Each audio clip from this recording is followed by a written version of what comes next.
اور وہ اعظم خان جو ایک بڑے قداور لیڈر رہے جنہوں نے ایک عظیم الشان یونیورسٹی قائم کی، اب ان کو بستر پہ لیٹے ہوئے بیماری کی حالت میں دیکھیے کہ کوئی پوچھتا نہیں۔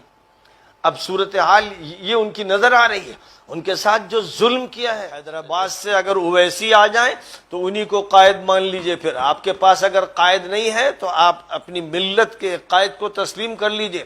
اور یہ کہنا کہ وہ ووٹ کاٹتے ہیں، یہ ایسے بے شرموں کی بات ہے، بے حیاؤں کی بات ہے۔ کس کے ووٹ کاٹتے ہیں؟ اویسی ہو یا کوئی ہو، اگر کوئی مسلم لیڈر ہے جو مسلمانوں کو بلا رہا ہے، جمع کر رہا ہے، جوڑ رہا ہے، ہندوؤں کو جوڑ رہا ہے، دلتوں کو جوڑ رہا ہے، اور ایس سی کو اور ایس ٹی کو جوڑ رہا ہے، او بی سی کو جوڑ رہا ہے، اور اس کے ساتھ لوگ جڑ رہے ہیں، تو اس کو لیڈر کیوں نہیں مانتے؟ میری بار بار درخواست ہے، اب اس وقت مولانا ارشد مدنی امیر الہند منتخب کیے گئے ہیں۔ اگر اس لفظ کے کوئی معنی ہے، اگر یہ لفظ قرآن کی اصطلاح کے طور پر، حدیث کی اصطلاح کے طور پر شمار کیا جا رہا ہے، اور اگر شریعت سے کوئی نسبت ہے، تو مولانا کی ذمہ داری ہے کہ وہ ہر میدان میں امت کی رہنمائی کرے، اور یہ رہنمائی قول سے نہ ہو، عمل سے ہو۔ جس طرح مولانا ابو المحاسن سجاد رحمۃ اللہ علیہ نے سیاسی پارٹی بنائی تھی اور ملکی سطح پر پھر اس کو لے کر آگے بڑھنا چاہیے تھا، اور جمعیت نے بھی ایک فیصلہ کیا تھا ایک موقع پر، اس کے بعد اس فیصلے سے ہٹنا اور وڈرا کرنا یہ کسی طرح جائز نہیں تھا۔ اور ضرورت ہے کہ اب اس وقت جو صورتحال یو پی کی ہے اور پھر پورے ملک کی بننے والی ہے 2022 میں اور پھر 2024 میں، اگر اس موقع پر جو قائدانہ کردار ادا کرنا ہے، جو سیاسی رہنمائی کرنی ہے، جو سیاسی عمل کرنا ہے، اور ملک کو جس خطرناک بحران سے نہیں بلکہ ملک کو جس خطرناک انجام سے بچانے کا کام ہے، اگر اس وقت مولانا نے نہیں کیا تو پھر امیر الہند مذاق بن جائے گا، جمعیت العلماء ایک تاریخ کا حصہ بن جائے گی، اور عوام علماء سے بالکل کٹ جائیں گے۔ علماء کی رہنمائی کے کوئی معنی نہیں ہوں گے۔ صرف مدرسے سنبھالنے اور صرف چند مسئلے بتا دینے سے اسلام کی نمائندگی بہرحال نہیں ہوتی ہے۔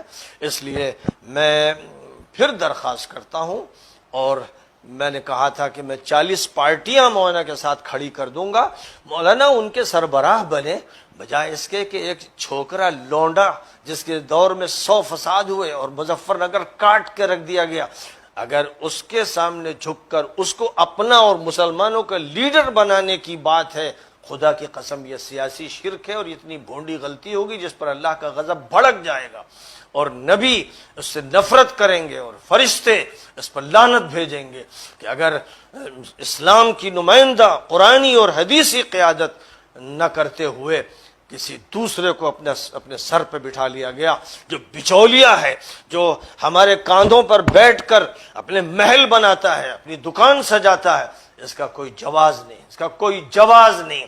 اور آپ سے نہیں بنتا ہے تو میں نے کہا تھا، پھر کہتا ہوں کہ پھر حیدرآباد سے اگر اویسی آ جائیں تو انہی کو قائد مان لیجئے، پھر آپ کے پاس اگر قائد نہیں ہے تو آپ اپنی ملت کے قائد کو تسلیم کر لیجئے۔ اور یہ کہنا کہ وہ ووٹ کاٹتے ہیں، یہ ایسے بے شرموں کی بات ہے، بے حیاؤں کی بات ہے۔ کس کے ووٹ کاٹتے ہیں؟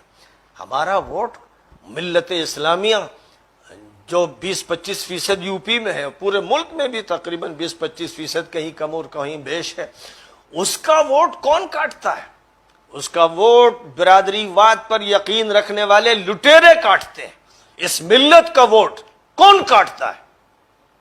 وہ کاٹتے ہیں کہ جو کروڑوں روپیہ تو ٹکٹ دینے کے لیے لیتے ہیں، اور اس کے بعد پھر مسلمانوں کو ایسا ذلیل کرتے ہیں، ایسا ذلیل کرتے ہیں۔ اگر آپ کو اپنی ذلت کی تصویر دیکھنا ہے تو وہ جو بھشتی بنا ہوا تھا بی ایس پی کا، اس کو جس طرح دردرایا گیا، دھتکارا گیا، وہ نسیم کہاں گیا جو خدمت کرتا رہا بھشتی کی طرح، کیا حیثیت ہوئی اس کی؟ اور وہ اعظم خان جو ایک بڑے قداور لیڈر رہے جنہوں نے ایک عظیم الشان یونیورسٹی قائم کی، اب ان کو بستر پہ لیٹے ہوئے بیماری کی حالت میں دیکھیے کہ کوئی پوچھتا نہیں۔ اب صورتحال یہ ان کی نظر آ رہی ہے، ان کے ساتھ جو ظلم کیا ہے ایس پی نے، ان کے ساتھ جو رویہ اختیار کیا ہے اس پارٹی نے، جس پارٹی کو مسلمانوں میں متعارف کرانے اور سب سے زیادہ اس کے حق میں بیان دینے کا کام اعظم خان نے کیا ہے، ان کا جو حشر کیا ہے ان غداروں نے، بے وفاؤں نے اور بدماشوں نے، اس کو چاہیے کہ آپ ملت کی تصویر اس میں دیکھ لیں. ملت کی تصویر دیکھنی ہے تو نسیم الدین میں دیکھ لیں اور اعظم خان میں دیکھ لیں.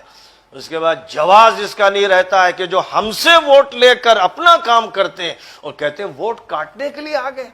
ارے ویسی ہو یا کوئی ہو، اگر کوئی مسلم لیڈر ہے جو مسلمانوں کو بلا رہا ہے، جمع کر رہا ہے، جوڑ رہا ہے، ہندوؤں کو جوڑ رہا ہے، دلتوں کو جوڑ رہا ہے اور ایس سی کو اور ایس ٹی کو جوڑ رہا ہے، او بی سی کو جوڑ رہا ہے اور اس کے ساتھ لوگ جڑ رہے ہیں، تو اس کو لیڈر کیوں نہیں مانتے؟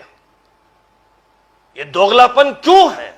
یہ اللہ سے لڑائی، اسلام سے لڑائی، نبی سے لڑائی، فرشتوں سے لڑائی کیوں ہے؟ یہ لعنت ہے کانگریس کا ساتھ دینے کی.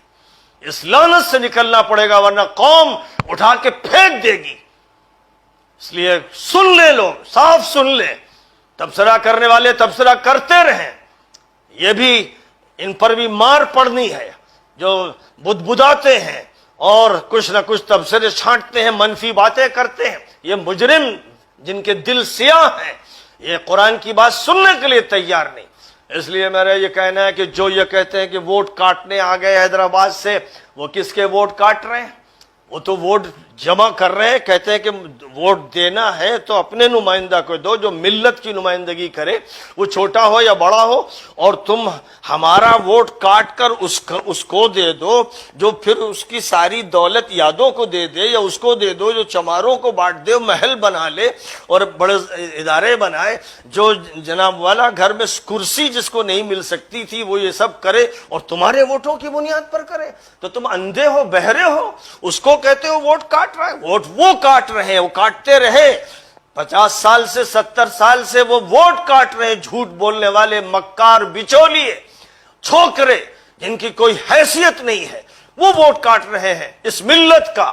اس لیے ووٹ کاٹنے کی بات کرنے والے سب دھوکلے ہیں، جھوٹے اور مکار اور فریبی، اور غلام بنتے بنتے ان کی عادت یہ پڑ گئی کہ وہ غلامی سے نکلنا نہیں چاہتے.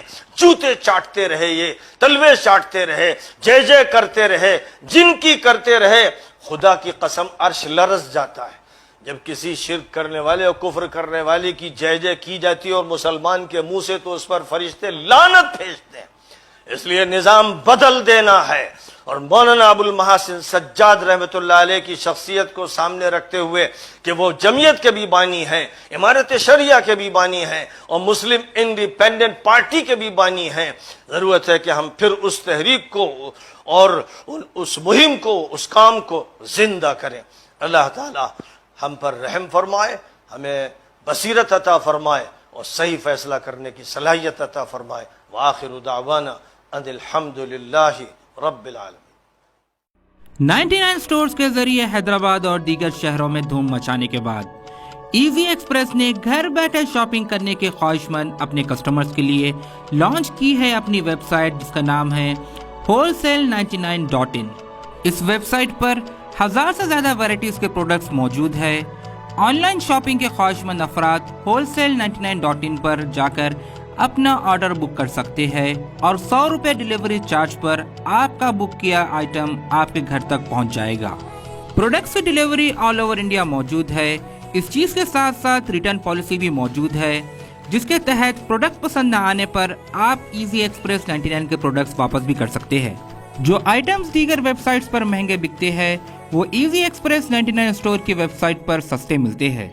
یقین نہ ہے تو آپ wholesale99.in کے پروڈکٹس کے داموں کو دوسرے ویب سائٹ کے پروڈکٹس کے داموں سے ٹیلی کر کر بھی خرید سکتے ہیں. یہ تو تھی بات آن لائن شاپنگ کرنے والوں کی. اب بات کرتے ہیں کاروبار کرنے والوں کی.